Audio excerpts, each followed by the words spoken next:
Let's find out how to encrypt Google Chrome data with a passphrase. Google Chrome is a popular web browser used by millions of people around the world. It is known for its speed and ease of use. Google Chrome provides a built-in encryption feature that allows you to add a passphrase to protect your data.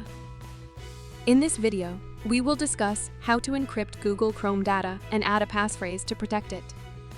With the amount of sensitive information we store on our browsers, it is important to ensure that our data is secure. Step 1.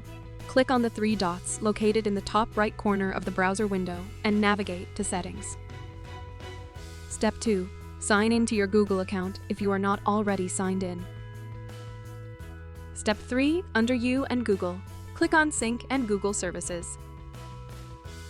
Step 4.